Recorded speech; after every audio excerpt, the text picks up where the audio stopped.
ஒளிப்பதிவாளர் ஆனந்தகுமார் அவர்களை மேடைக்கு வரவேற்கிறோம். அடுத்ததாக தமிழ்நாடு திரைப்பட இயக்குநர்கள் சங்க துணைத் தலைவர் திரு பி வாசு அவர்களை வாழ்த்தழைக்கிறோம்.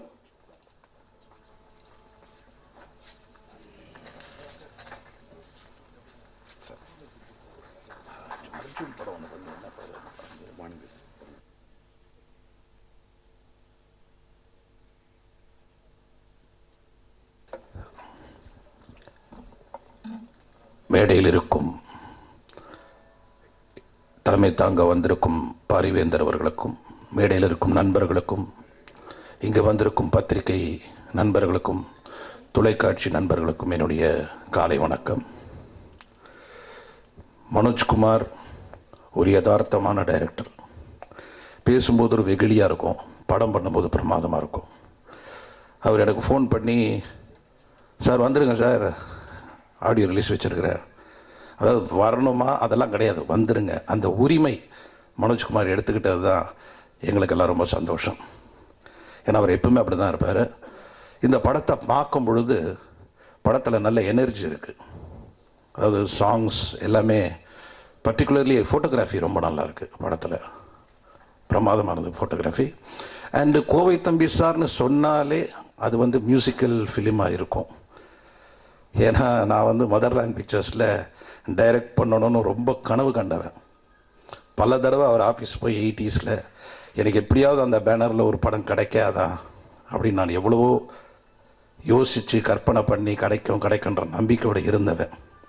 இப்போ அந்த பேனர் மீண்டும் வந்திருக்கு. எனக்கு மதர்லேண்ட் அப்படின்னாலே எனக்கு சுந்தரராஜன் சார் தான் ஞாபகம் வரும். ஏன்னா அந்த காம்பினேஷன், ஒரு ப்ரொடியூசர் அண்ட் டைரக்டர் காம்பினேஷன் பார்த்தீங்கன்னா, அதில் இளையராஜா சேரும் பொழுது அந்த 80s இருந்த ஒரு எக்ஸ்ட்ராடினரி சப்ஜெக்ட்ஸ் அண்ட் மியூசிக். அதே மாதிரி அதில் நானும் சில படங்களில் சுந்தரராஜனோட சேர்ந்து நானும் சிலதெல்லாம் ஸ்கிரிப்ட் சைடில் நான் கலந்துருக்கேன். அதில் குறிப்பாக சொல்லணும்னா பயணங்கள் முடிவதில்லை. அதில் நாங்கள்லாம் ரொம்ப சீக்கிரமாக, அதாவது நம்ப மாட்டீங்க, கிட்டத்தட்ட ஒரு வாரத்தில் அந்த கதையை நாங்கள் எழுதியிருக்கோன்னா நம்ப முடியாது. அந்தளவுக்கு பயணங்கள் முடிவதில்லை பண்ணோம் அந்த டைமில். அப்போலேருந்தே எனக்கு மதர்லேண்ட் பிக்சர்ஸ் இதில் எப்படியாவது ஒரு படம் பண்ணணும் அப்படின்னு ஆசை இருந்தது.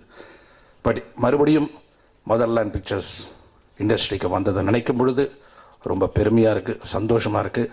பழைய மாதிரி மிகப்பெரிய அளவுக்கு அந்த பேனர் வரணும். அதுக்கு முக்கியமாக ஒரு அற்புதமான, ஒரு ராசியான, ஒரு மிகப்பெரிய ப்ரொடக்ஷன் இங்கே வந்திருக்கு. தட் இஸ் வேந்தர் ப்ரொடக்ஷன்ஸ். ஒரு கல்லூரியில் எந்த அளவுக்கு மிகப்பெரிய லெவலில் இன்றைக்கி ரீச் ஆகிருக்காங்களோ, அவங்க சினிமாவுக்கு வந்திருக்காங்க. நம்ம யூஸ் பண்ணிக்கணும், நல்ல படங்கள் பண்ணணும். இந்த பேனர் இண்டஸ்ட்ரிக்கு வந்ததை ரொம்ப பெருமையாக நினைக்கிறோம். தமிழ் இண்டஸ்ட்ரிக்கு மிகப்பெரிய ஹெல்ப்ஃபுல்லாக இருக்கும். ஏன்னா நாங்கள் டைரக்டர்ஸ் யூனியனில் ஒரு 1.5 மாதம் முன்னாடி போய் சாரை பார்த்தோம், வேந்தரையா அவர்களை, டைரக்டர்ஸ் 4 பேர். எங்கள் இயக்குனர் சங்கத்துக்கு இந்த மாதிரி மெடிக்ளேன் அப்படின்னு ஆரம்பித்தோம், பண்ணிட்டேன். அடுத்த கேள்வியே கிடையாது. எல்லா டைரக்டர்ஸ்க்கு, அசிஸ்டன்ட் டைரக்டர்ஸ்க்கு என்ன, உடனே மெடிக்கல் சம்மந்தப்பட்ட விஷயமா நீங்கள் எது கேட்டாலும் உடனடியாக நான் பண்ணுறேன் அப்படின்னு சொல்லி இமீடியட்டாக பண்ணார். அப்படிப்பட்ட ஒரு நல்ல குணம், மிகச்சிறந்த மனிதர் அவர். நமக்கு இண்டஸ்ட்ரி கிடச்சிருக்காரு. அவர் இந்த இண்டஸ்ட்ரி கிடச்சிருக்காரு. அவரை கரெக்டாக பயன்படுத்தி மிகப்பெரிய அளவுக்கு இந்த பேனர் வரணும். அதே மாதிரி வேந்தர் மூவிஸ் இன்றைக்கி ரீசெண்டாக பார்த்தீங்கன்னா கூட பாண்டிய நாடு பெரிய ஹிட் ஆகிருக்கு. அது ஒரு நல்ல கம்பெனி. தட் இஸ் ஒரு சக்ஸஸ்ஃபுல், ஒரு ராசியான ஒரு இது டிஸ்ட்ரிபியூட்டர்ஸ்.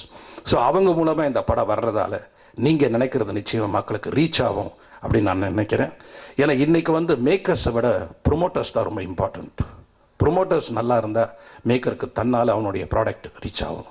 ஸோ அது எல்லாமே இதில் அமைஞ்சிருக்கு.